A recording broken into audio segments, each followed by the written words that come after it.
Hello and welcome back to my channel. On this video, I'm going to talk about all of the books that I hope to read in the month of August. And I'm just going to warn you that my to be read pile got a little bit out of control and I tried to contain it and then I just decided I'm just going to go for it. So there's over 30 books on this list for the month of August. I know I'm not going to get to all of them, but there are so many good things that I want to be reading and I love to have choices. So I'm keeping a few books from this past month. I'm also focusing a little bit on trilogies this month, and then I also have some books that I've just been really excited to read. So let me dive in first with the books I'm keeping from last month that I didn't get to yet. The first book is City of Bones. This is the first book in the Mortal Instruments series by Cassandra Clare. As I've mentioned before, I've never read Cassandra Clare before. I'm really excited to dive in. I actually bought this as a box set, so I want to get into this, and I have it on audio and I have it on physical copy. So I'm excited to dive into that. I also didn't get to Shannon Chakraborty's The Adventures of Amina al-Sarafi, and this is one I've just heard incredible things about. It's basically about an older woman who has kind of like retired, and then she comes out of retirement to go on one last adventure. I also think this involves kind of like pirates and I don't know what else, but I've heard wonderful things about it, so I'm excited to put that back on my list. I also want to try to get to The Serpent and the Wings of Night by Carissa Broadbent. This is another one I've heard incredible things about, and I just keep seeing people talk about it and I want to see what it's all about. So I didn't get to it last month. These last couple of books are a little bit longer, so that's part of the reason why I'm not getting to them. And so I'm going to see if I can invest the time and get through that one as well. I believe Serpent and the Wings of Night is a vampire book. I think it's also a romance. Or as some people call it, a romantasy, which is basically a romance fantasy combo. But again, heard great things about it. Okay, now onto the stuff that is newer on my list that I'm trying to get to in the month of August. The first one is A Vow So Bold and Deadly. This is the third book in the Cursebreaker series by Bridget Kemmerer. I would love to wrap up this trilogy. It is kind of a Beauty and the Beast retelling in the first book, and then it kind of branches off from there in a couple different directions. But basically the kind of baseline story is there's a girl from kind of, I want to say like our world, and she gets kind of sucked into this other kingdom where she becomes embroiled in kind of some of the politics between a couple of different kingdoms, you know, within this new place that she's been sucked into. And she has a romance, but she also develops kind of these deep friendships.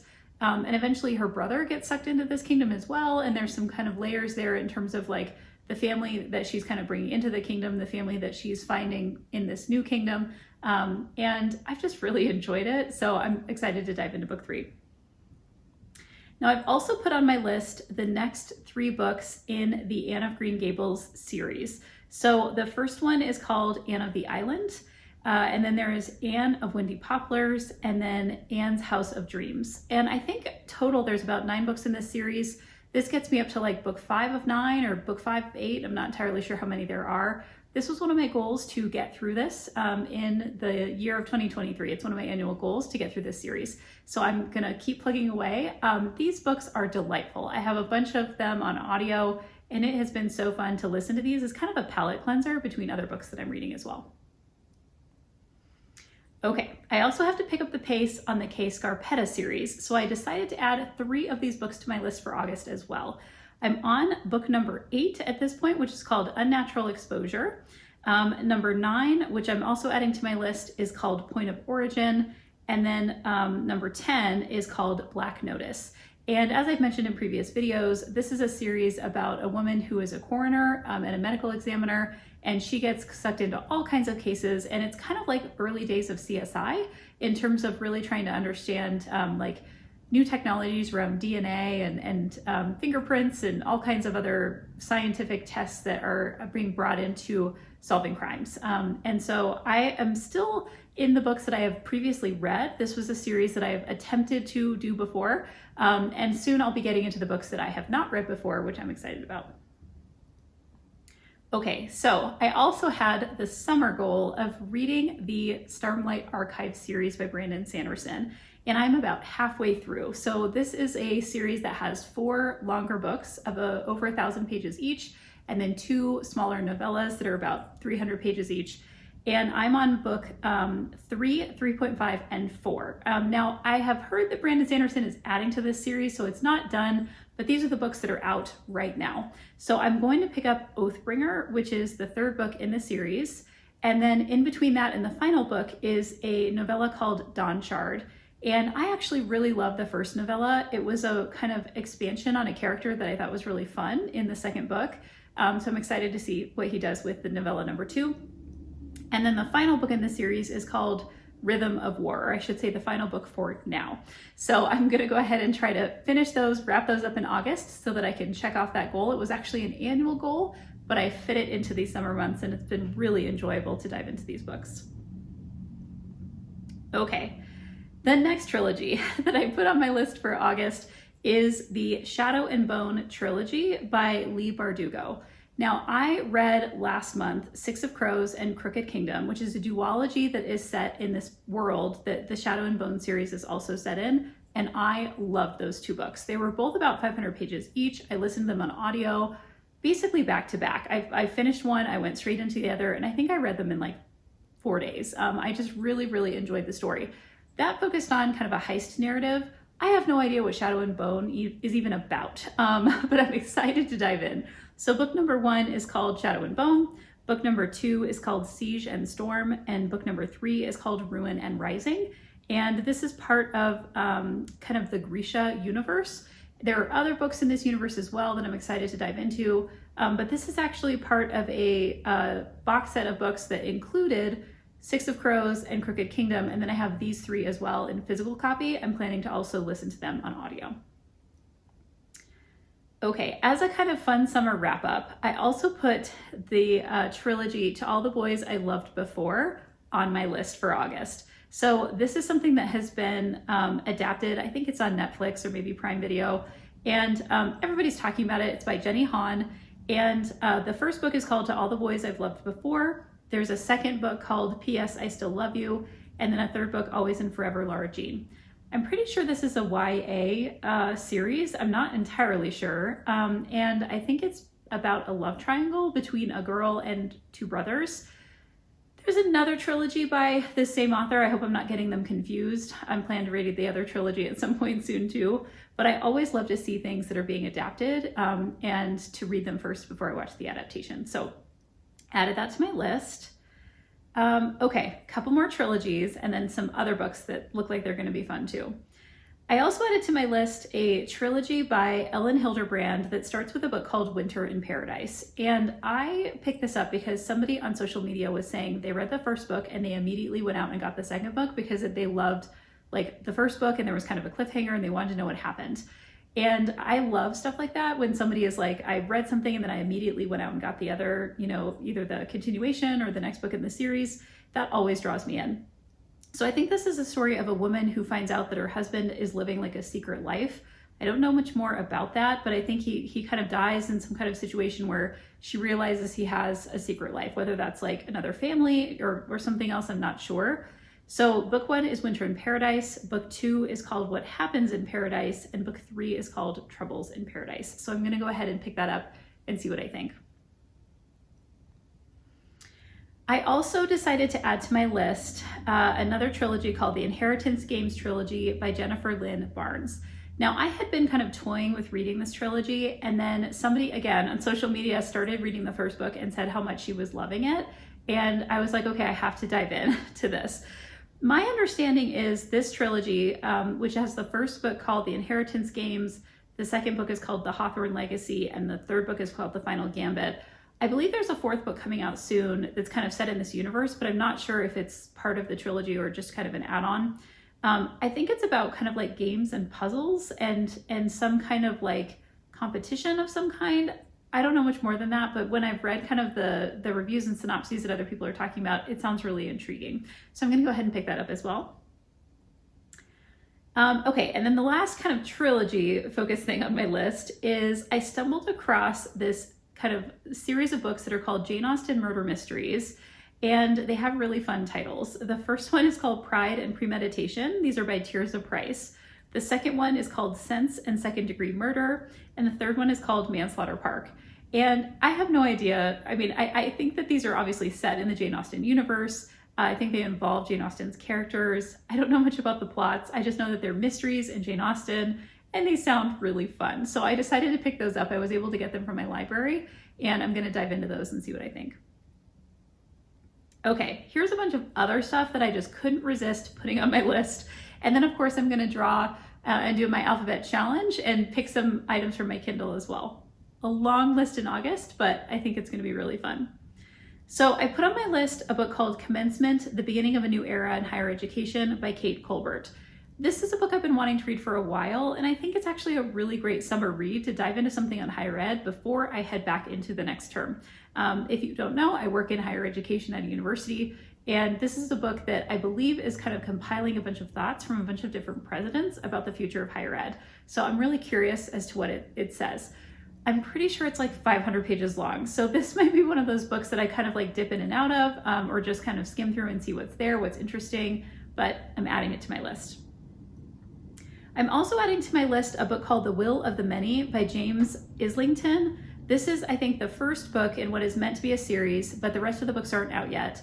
And this is a book that, again, I've heard incredible things about. I was able to get it both in physical copy and on audio, and I want to make sure I can dive into this. I think this is a book that it might be like dark academia. It might include some kind of school-based competition. Like, again, I'm not entirely sure, but I've heard great things. So I'm always willing to dive into a book that's getting kind of some hype, even if I'm not entirely sure what it's about. The latest Catherine Center also came in on my library holds. So I have Hello Stranger available to me this month, and I definitely want to dive into this. My understanding is that this is a romance and it's based on a woman who develops facial blindness based on some kind of accident. And facial blindness is basically when you don't recognize people's faces. And so I am interested in kind of seeing where she takes this. I also decided to give into the hype on a new book called Starbringer by Tracy Wolff. I also was able to get this on audio and hard copy from my library. And this is one of those books that people are calling like the next It book in terms of like fantasy. And it sounds, interesting. I'm willing to dive in. It's another one that's kind of a bit of a longer one. So I'm glad that I have it on audio and looking forward to doing kind of a dual read on audio and physical copy. Now, when I went to my local library the other day, in the new book section, they happen to have a copy of John Marr's The Marriage Act. If you know, I've been doing a lot of reading of John Marr's backlist, and The Marriage Act is one of those books that it just came out, and I have been trying to figure out like how I can procure a copy of this, and there it was sitting right in front of me at the library. So this is a book that is basically about Britain in the near future, where a right-wing government has created something called the Sanctity of Marriage Act, where marriage becomes the law. It actively encourages marriage as the norm, punishing those who choose to remain single. So this is one of John Marr's books that's kind of a futurist focus, and I always really enjoy when he does that. And the last book that I have chosen on my list is called The Puzzle Master by Danielle Trussoni. And this is a book that is basically about puzzles. It's about a man who has, I think, some kind of brain injury. And once he comes out of that, he can like understand all kinds of puzzles. And at the very beginning of this book, at least, because I've read the first couple chapters already, he ends up getting called to a psychiatric ward because there's a woman who has created some kind of puzzle, and her therapist wants him to come and kind of try to understand what this puzzle is about because she thinks it will aid in this woman's healing. And then I've heard that I think this book goes into like a bunch of different locations. It explores a bunch of different kinds of puzzles. I love puzzles. It has mysteries. It sounds great to me. So I'm excited to dive into that one as well. Okay, now I'm gonna do something a little bit different with my alphabet challenge because I'm down to just 2 letters. I'm down to E and O, a couple of vowels. And I thought what I would do is just pick one of them and then go with the other one next month because I'm running out of letters and I'm gonna actually throw all the letters back into my container and start this all over again with fresh letters because I still have a ton of books in all of the different categories. So what I'm going to do is actually just go in alphabetical order, and I'm gonna start with the letter E and pick 5 books that start with the letter E from my Kindle and add those to this massive TBR pile that I already have for August and see what I can get through. So I already have the first book picked out. It's at the top of this list. This is a book called The Editor by Stephen Rowley. This author is the same person who wrote The Guncle and a bunch of other books that I've really enjoyed. And so I'm excited to add this one to my list as well. Typically his books are kind of funny and like kind of comedic and a little bit like satirical. And I just find his work to be really interesting. All right, let me see what else I can find here in the E section. Okay, so there's another book that I am really tempted to add to my list. I'm pretty sure this is super long, but that has never scared me in the past. It is a book called The Eight. It's over 600 pages, but you know what? Let's just go for it. This is a book about a quest by some women who are trying to reunite pieces of a powerful ancient chess set.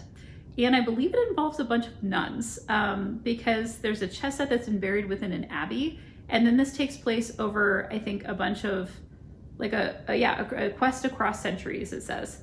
This is by Catherine Neville. I got this on Kindle as like a Kindle deal, and I was so intrigued by the kind of premise of this book, and I've been wanting to read it for a really long time. So I'm gonna go ahead and add that to my list as well. And let's see.